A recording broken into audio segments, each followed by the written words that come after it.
এই ঘটনাটি পড়ে চোখের পানি চলে আসলো। হজরত রহিমা ছিলেন হজরত আইয়ুব আলাইহিসসালামের প্রিয়তম সহধর্মিণী।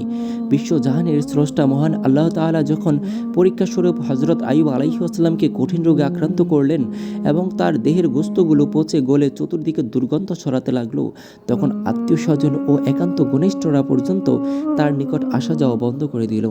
শুধু তাই নয়, জীবনের এই সংকটময় মুহূর্তে প্রাণপ্রিয় স্ত্রীগণ পর্যন্ত তাকে ছেড়ে চলে গেল। কিন্তু স্বামীর প্রতি অগাধ ভক্তি ও নিখাদ ভালোবাসার কারণে এমন কঠিন সময়েও হজরত রহিমা আলাইহিসসালাম আপন স্বামীকে ছেড়ে চলে যাননি, বরং হৃদয়ে পুঞ্জীবিত সমস্ত প্রেম ভালোবাসা দিয়ে একনিষ্ঠভাবে তিনি দীর্ঘদিন পর্যন্ত স্বামীর খেদমতে নিজেকে নিয়োজিত রেখেছেন। আজ অনেক দিন হলো হজরত রহিমা আলাইহিসসালাম পরম আন্তরিকতার সাথে হজরত আইয়ুব আলাইহিসসালামের সেবা যত্ন করে যাচ্ছেন। তার সেবা যত্নে হজরত আইয়ুব আলাইহিসসালাম অত্যন্ত খুশি। এজন্য প্রাণ খুলে তিনি স্ত্রী রহিমার জন্য খোদার নিকট দোয়া করেন। মনে মনে বলেন, হে দয়াময় খোদা, এই কঠিন বিপদে আপতিত হয়েও আমি তোমার উপর রাজি আছি, এতে বিন্দু মাত্রও নাখুশ নই আমি। আমার এই মারাত্মক রোগের কারণে সবাই আমাকে ঘৃণা করে চলে গেল, কেউ আমাকে দেখতেও আসে না, এমনকি খোঁজ খবরও নেয় না। অথচ রহিমা দিন রাত পাশে থেকে বিরামহীনভাবে আমার খেদমত করে যাচ্ছেন। হে করুণাময়, তুমি রহিমাকে এর উত্তম প্রতিদান দান করো। হজরত রহিমা আলাইহিসসালাম স্বামীর জন্য যে কোনো কোরবানি দিতে তৈয়ার, এমনকি প্রিয়তমের জন্য যা যদি জানটুকু পর্যন্ত বিসর্জন দিতে হয় সেজন্য সবসময় প্রস্তুত। যে কোনো উপায়ে স্বামীর মন খুশি রাখাকেই তিনি জীবনের প্রধান কর্তব্য হিসেবে বেছে নিয়েছেন। হজরত আইয়ুব আলাইহিসসালামের দেহ থেকে কখনো রক্ত ঝরে, কখনো পুঁজ গড়িয়ে পড়ে, কখনো বা তিনি রোগের প্রচণ্ডতায় বেহুশ হয়ে পড়ে যান। কিন্তু বিবি রহিমা এই জন্য কোনো ক্লান্তি বা ঘৃণাবোধ করেন না। তিনি হাত দিয়ে শুধু নয়, মাঝে মধ্যে নিজের আঁচল দিয়ে স্বামীর দেহের রক্তপুঁজগুলো মুছে দেন। পরম ভালোবাসায় মাথায় হাত বুলিয়ে স্বামীকে জাগিয়ে তোলেন। বিভিন্ন কথাবার্তা বলে স্বামীকে সান্ত্বনা দেন। বিবি রহিমার এসব কর্মকাণ্ড দেখে হজরত আইয়ুব আলাইহিসসালাম আশ্চর্য হন। সীমাহীন বিস্মিত হয়ে তিনি ভাবেন, দেখলেই ঘৃণা উদ্বেগ হয়, এমন কঠিন ব্যাধিতে আক্রান্ত হওয়ার পরও রহিমা আমাকে কত ভালোবাসে। আমার জন্য তার ভক্তি, শ্রদ্ধা ও প্রেম কত অপরিসীম, কত নিখাদ। হায়, জগতের সকল নারী যদি আপন স্বামীকে এরূপ ভালোবাসত। হজরত রহিমা আলাইহিসসালাম নজিরবিহীন খেদমতের কারণে তার মর্যাদা দিন দিন আল্লাহর দরবারে বাড়তে লাগলো। অসীম মর্যাদায় ভূষিত হতে লাগলেন তিনি। কিন্তু ইবলিস শয়তানের নিকট ব্যাপারটি মোটেও পছন্দ হলো না। ক্রমে যেন ইহা তার বরদাস্তের বাইরে চলে গেল। তাই সে চিন্তা করল, যে কোনো উপায় হোক রহিমাকে স্বামীর খেদমত থেকে বঞ্চিত করতেই হবে। ইবলিস তার হীন উদ্দেশ্যকে চরিতার্থ করার জন্য নানা প্রকার ফন্দি ও কূটকৌশল অবলম্বনে মগ্ন হলো। বেশ কিছুদিন বিরতিহীন চেষ্টার পর সে একটি কৌশল অবলম্বন করতে সক্ষম হলো। এবার ইবলিসের খুশি দেখে কে। মনের মতো কৌশল খুঁজে পাওয়ায় তার আনন্দ যেন আর ধরে না। সে এবার কাল বিলম্ব না করে তার কৌশল বাস্তবায়নে মনোযোগী হলো। প্রথমে ইবলিস এক ধনাঢ্য গৃহবধূর সাথে দরবেশের বেশে সাক্ষাৎ করলো। সেই গৃহবধূ ছিল পরমা সুন্দরী, তার রূপ যৌবন ছিল অতুলনীয়, কিন্তু চুলগুলো ছিল খুবই ছোট এবং পাতলা হওয়ার কারণে তার দুঃখে অন্ত ছিল না। বিভিন্ন কথাবার্তার মাধ্যমে ইবলিস গৃহবধূর হিতাকাঙ্ক্ষী সাজলো। বলল, তোমার কোনো ভয় নেই, আমার পরামর্শ মোতাবেক কাজ করলে অল্প দিনের মধ্যে তোমার সমস্যার সুষ্ঠু সমাধান হয়ে যাবে। মাথার চুলগুলো লম্বা হবে এবং ঘন হয়ে যাবে। ইবলিসের কথা শুনে গৃহবধূ খুবই খুশি হলো। বলল, হুজুর, বলুন কি পরামর্শ, আমি যে কোনো মূল্যে আপনার পরামর্শ মেনে চলার চেষ্টা করব। ইবলিস বলল, এজন্য তোমাকে কষ্ট করে কিছুই করতে হবে না। আজকে তোমাদের বাড়িতে রহিমা নামের একটি মহিলা আসতে পারে, আর মাথার কেশরাজি যেমনই লম্বা তেমনি চমৎকার। তার মাথা থেকে যদি এক গোছা চুল কেটে রাখতে পারো, তাহলে উহা দিয়েই তোমাকে এমন তদবির বাতলে দিব, যা দ্বারা অল্প দিনের মধ্যেই তোমার মাথায় লম্বা কালো ও ঘন চুল গজাবে। তখন দেখবে সকলেই তোমার চুলের ভূয়সী প্রশংসা করছে। ইবলিসের কথা গনিমত মনে করে উক্ত গৃহবধূ হযরত রহিমার অপেক্ষায় প্রহর গুনতে লাগলো। স্বামী অসুস্থ থাকায় নিজেদের খাবারের ব্যবস্থা বিবি রহিমাকেই করতে হতো। তাই প্রতিদিন তিনি কিছু সময়ের জন্য মহল্লায় চলে যেতেন এবং কোনো বাড়িতে কাজকর্ম করে সামান্য খাবারের ব্যবস্থা করতেন। অন্যান্য দিনের মতো আজও তিনি কাজের উদ্দেশ্যে বেরিয়ে পড়েন, কিন্তু সারাদিন খুঁজে কোনো কাজ জোগাড় করতে পারলেন না। শেষ পর্যন্ত ব্যর্থ মনোরথ হয়ে বাড়ি ফেরার পথে এক গৃহস্থের বাড়িতে এসে কাজের বিনিময়ে খাবার চাইলেন। গৃহবধূ বিবি রহিমার পরিচয় পেয়ে যার পরনাই খুশি। দরবেশের কথা মতো লম্বা চুলোয়ালি রহিমাকে পেয়ে সে আনন্দে আটখান। ভাবলো, বুজুর্গ দরবেশের কথাই সত্য হলো, সুতরাং তার কথা মতো যখন মহিলাকে পেয়েছি, তখন ক্রমান্বয়ে আমার মনোবাসনাও নিশ্চয়ই পূর্ণ হবে। মহিলা বিবি রহিমাকে বলল, আমি তোমাকে খাবার দিতে রাজি আছি, তবে তা কাজের বিনিময়ে নয়, চুলের বিনিময়ে। মানে? রহিমা বিবি বলল, মানে বুঝলে না, মানে হলো তোমার মাথা থেকে আমাকে এক গোছা চুল দিতে হবে, তবেই কেবল তুমি খাবার পেতে পারো। এছাড়া অন্য যে কোনো উপায়ই দেখাও না কেন, কমপক্ষে আমার নিকট থেকে খাবারের আশা করতে পারো না। হযরত রহিমা আলাইহিস সালাম খানিক চিন্তা করলেন, ভাবলেন আজ সারাদিন আমার কলেজার টুকরা স্বামী না খেয়ে আছেন, ক্ষুধার জ্বালায় না জানি কত কষ্ট আছেন। আবার এই প্রচণ্ড বিকেলে যদি তার নিকট খালি হাতে গিয়ে হাজির হই, তাহলে তো তার কষ্টও আরও বেড়ে যাবে, সীমাহীন কষ্ট হবে তার। সুতরাং তার জন্য আমাকে যে কোনো মূল্যে খাবার সংগ্রহ করতেই হবে। যতক্ষণ পর্যন্ত না তাকে খাবার খাইয়ে খুশি করতে না পারবো, ততক্ষণ আমার অশান্ত মন শান্ত হবে না।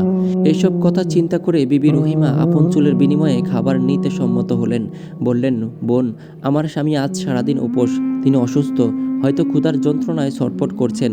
সুতরাং শুধু চুল কেন, আমার জীবনের বিনিময়েও যদি কিছু খাবারের ব্যবস্থা করে স্বামীর মুখে হাসি ফোটাতে পারি, তাহলে নিজেকে আমি মহান সৌভাগ্যবতীদের একজন বলে মনে করব। গৃহবধূ বিবি রহিমার স্বামী প্রীতির কথা শুনে আশ্চর্য হলো। ভাবল, স্বামীর জন্য স্ত্রীর এত বড় দরদ, এত বেশি ভালোবাসা। স্বামী তো আমারও আছে, কিন্তু আমি তো কোনোদিন তার জন্য এত মহব্বত দেখাইনি। এমন পরিস্থিতি সৃষ্টি হলে আমিও কি পারবো বিবি রহিমার মতো এমন ত্যাগ ও কোরবানির নজির পেশ করতে? পারবো কি প্রেমের চরম পরাকাষ্ঠা প্রদর্শন করতে? কথাগুলো ভাবতে ভাবতে গৃহবধূর চক্ষু থেকে কয়েক ফোঁটা অশ্রু গড়িয়ে পড়ল। মনে মনে বলল, স্বামীর স্ত্রীর ভালোবাসা, প্রেম, মহব্বত এমনই হওয়া উচিত। একে অপরের জন্য কষ্ট ত্যাগ কেন? জীবন বিসর্জন দিতে প্রস্তুত না থাকলে এ কেমন স্বামী স্ত্রী? উভয়ে একে অপরের জন্য এমনই হওয়া চাই। রহিমার কথায় গৃহবধূর হৃদয় গলে গেল। সে তাকে বিনিময় ছাড়াই খাবার দিতে রাজি হইল। কিছুক্ষণ পরে শয়তানের প্ররোচনায় মন ঘুরে গেল। মনে মনে বলল, সে যাই হোক, আমার তো চুলের প্রয়োজন। তার এই চুলের উছিলাতেই আমার চুল লম্বা হবে, সুন্দর হবে, জীবনের একমাত্র আশা পূর্ণ হবে, অতৃপ্ত মন তৃপ্তিতে ভরে উঠবে। তখন কতই না আকর্ষণীয় দেখাবে আমাকে। সে বিবি রহিমার নিকট পূর্বের প্রস্তাবই পুনরায় পেশ করল। বিবি রহিমা উপায়ন্তর না দেখে কেবল স্বামীর ভালোবাসার খাতিরে আপন চুলের বিনিময়ে খাবার গ্রহণ করে বাড়ির দিকে রওনা দিল। এদিকে ইবলিশ গৃহবধূর কাছ থেকে চুলের গোছা সংগ্রহ করে অতি দ্রুত হযরত আইয়ুব আলাইহিস সালামের নিকট পৌঁছল। বিনীত কণ্ঠে বলল, জনাব, রোগাক্রান্ত ও অভাবগ্রস্ত হলেও তো আপনি আল্লাহর নবী, সুতরাং হালাল হারাম বিবেচনা করে খাবার খাওয়া আপনার জন্য উচিত নয় কি? আইয়ুব আলাইহিস সালাম বললেন, তা তো বটে, কিন্তু তুমি কি বলতে চাচ্ছ বুঝতে পারলাম না। ইবলিশ বলল, কি আর বলবো, বলতেও লজ্জা লাগে। নবীর স্ত্রীর ব্যাপারে এমন কথা কিভাবে মুখে তুলি?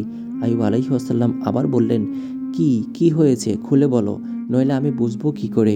ইবলিশ আবার একটু ভাব নিয়ে বলল, আমার মুখ দিয়ে কথাগুলো বলা শোভা পাচ্ছে না, তারপরেও আপনার একজন হিতাকাঙ্ক্ষী হিসেবে না বলে পারছি না। ইব্রাহিম আলাইহিস সালাম তখন বললেন, তুমি নির্ভয়ে মনের কথা খুলে বলো। এরপর ইবলিশ বলতে লাগলো, কথা হলো, আজ কদিন যাবৎ আপনার স্ত্রী রহিমা সম্পূর্ণ অবৈধ পন্থায় খাবার সংগ্রহ করছেন, আর আপনার সরলতার সুযোগে এই খাবারই আপনাকে খাওয়াচ্ছেন। আইয়ুব আলাইহিস সালাম এই কথা একটু বিশ্বাস করলেন না, বরং বললেন, বলো কি তুমি? এটা কখনোই হতে পারে না। তুমি যতই বলো রহিমার ব্যাপারে এমন কথা, কোনোদিন আমাকে বিশ্বাস করাতে পারবে না। ইবলিশ আইয়ুব আলাইহিস সালামকে প্ররোচনা দিতেই লাগলো। বলল, হযরত, কথায় বলে অভাবে স্বভাব নষ্ট, অভাবে পড়লে ভালো মানুষও খারাপ হয়ে যায়। আপনার স্ত্রীর বেলায়ও এমনটি হয়েছে। আপনি বিশ্বাস না করলে আমার নিকট রক্ষিত প্রমাণ পেশ করতেও আমি বাধ্য হব। আইয়ুব আলাইহিস সালাম বললেন, কোথায় তোমার প্রমাণ? ইবলিশ বলল, প্রমাণ অবশ্যই আছে। এ বান্দা প্রমাণ ছাড়া কিছুই বলে না। তবে তার আগে ঘটনাটা একটু শুনে নিন। আইয়ুব আলাইহিস সালাম তখন বললেন, বলো, ঘটনা কি? তখন ইবলিশ বলতে লাগলো, ঘটনা হলো, বেশ কিছুদিন যাবৎ বিবি রহিমা চুরি করে আপনার জন্য খাবার সংগ্রহ করে আনে। আজ এক গৃহস্থের বাড়ি থেকে চুরি করে খাবার আনতে গিয়ে হাতে নাতে ধরা পড়ে যান। ফলে শাস্তিস্বরূপ তার মাথার চুল কেটে রেখে দেওয়া হয়। এই কথা বলে ইবলিশ এক গোছা চুল বের করে হযরত আইয়ুব আলাইহিস সালামের সামনে পেশ করলো। তিনি চুলগুলো দেখে বিস্মিত হলেন। তিনি খুব ভালো করে চিনতে পারলেন যে এই চুল রহিমারই। সুতরাং দরবেশ বেশি ইবলিশের কথা অবিশ্বাস করার মতো কোনো পথ তার নিকট খোলা রইল না। তিনি ক্ষোভে দুঃখে ফেটে পড়লেন। সাথে সাথে স্ত্রী রহিমাকে ক্ষমার অযোগ্য অন্যায়ের কারণে 100 দুররা অর্থাৎ বেত্রাঘাত করার শপথ করে বসলেন। হযরত আইয়ুব আলাইহিস সালামের শপথ বাক্য শ্রবণে ইবলিশ মহা খুশি। প্রিয়তম স্ত্রীর প্রতি নবীর ধারণা পাল্টে দিতে পারায় সে আনন্দে আত্মহারা। মনে মনে বলল, এতদিনে উদ্দেশ্য কিছুটা সফল হলো, বাকিটুকু হলেই আমি পরিপূর্ণ সাকসেস হব। কিছুক্ষণ পর বিবি রহিমা বাড়ি ফিরলেন। অন্য দিনের তুলনায় বেশি খাবার সংগ্রহ করতে পারায় তিনি আজ মহা খুশি। কিন্তু বাড়িতে ফিরেই প্রিয়তম স্বামীর মলিন চেহারা ও বিষণ্ণতা দর্শনে সব আনন্দ মাটি হয়ে গেল। তিনি কিংকর্তব্যবিমূঢ় হয়ে স্বামীকে জিজ্ঞেস করলেন, প্রেমা সম্পদ আমার, আপনার চেহারা মলিন কেন? আপনাকে এত বিষণ্ণ দেখাচ্ছে কেন? আমার আসতে দেরি হওয়ায় বেশি কষ্ট হয়েছে বুঝি? কলিজার টুকরা আমার, আর আপনাকে কষ্ট দিব না। আগামীকাল থেকে অতি তাড়াতাড়ি বাসায় চলে আসব। আজকে সারাদিন খুঁজে কোনো কাজ পাইনি বলে দেরি হয়ে গেল। এতটুকু বলে বিবি রহিমা অন্যান্য দিনের মতো আজও স্বামীর দেহের রক্তপুঁজ পরিষ্কার করতে গেলেন। কিন্তু হজরত আইয়ুব আলাইহিসসালাম তাকে আপন শরীর স্পর্শ করতে নিষেধ করলেন। বললেন, তুমি কিছুতেই আমার দেহ ছুঁইতে পারবে না, আমি পচে গলে শেষ হয়ে যাব। তথাপি আর কোনোদিন তোমার সেবা গ্রহণ করব না। যে স্বামীকে এক মুহূর্ত না দেখলে রহিমার ভালো লাগে না, যাকে তিনি এত ভক্তি শ্রদ্ধা করেন, যার জন্য তিনি এত কষ্ট স্বীকার করেন, তার মুখ থেকে এমন কথা শুনে বিবি রহিমা বিস্মিত হলেন। স্বামীর এরূপ উক্তি শ্রবণে তিনি দারুণ উদ্বিগ্ন হয়ে পড়লেন। কি করবেন তিনি কিছুই বুঝতে পারছিলেন না।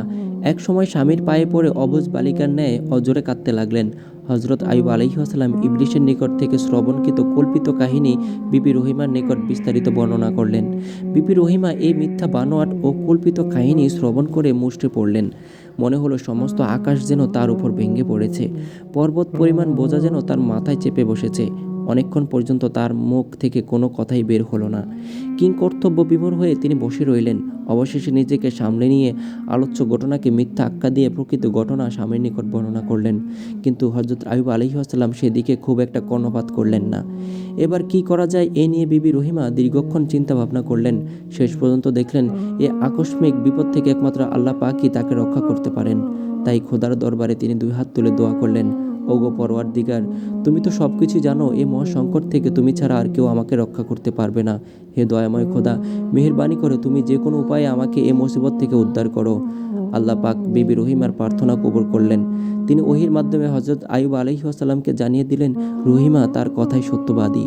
এই সংবাদে হযরত আইয়ুব আলাইহিসসালাম খুবই আনন্দিত হলেন এবং প্রিয়তমা স্ত্রী রহিমাকে পূর্বের তুলনায় আরও অধিকতর ভালোবাসার বন্ধনে আবদ্ধ করলেন। হযরত আইয়ুব আলাইহিসসালামের ব্যাধি ছিল মহান আল্লাহর পক্ষ থেকে একটি কঠিন পরীক্ষা। তিনি এই পরীক্ষায় অত্যন্ত সফলতার সঙ্গে কৃতকার্য হলেন। আল্লাহ তাআলা খুশি হয়ে তার রোগ ভালো করে দিলেন। কিন্তু যেহেতু ইবলিসের প্ররোচনায় তিনি বিবি রহিমাকে 100 দুররা মারার জন্য আল্লাহর নামে শপথ করে ফেলেছেন, তাই সেটা পূর্ণ করাও ছিল তার জন্য অপরিহার্য কর্তব্য। সুতরাং আল্লাহ তাআলা এই সংকট থেকে উত্তরণের পথ বাতলে দিয়ে ঘোষণা করলেন, শত শলাযুক্ত একটি ঝাড়ু দিয়ে তার গায়ে মাত্র একবার স্পর্শ করো, এতেই তোমার শপথ পূর্ণ হয়ে যাবে। আল্লাহ পাকের নির্দেশ অনুযায়ী হযরত আইয়ুব আলাইহিসসালাম তার শপথ পূর্ণ করলেন।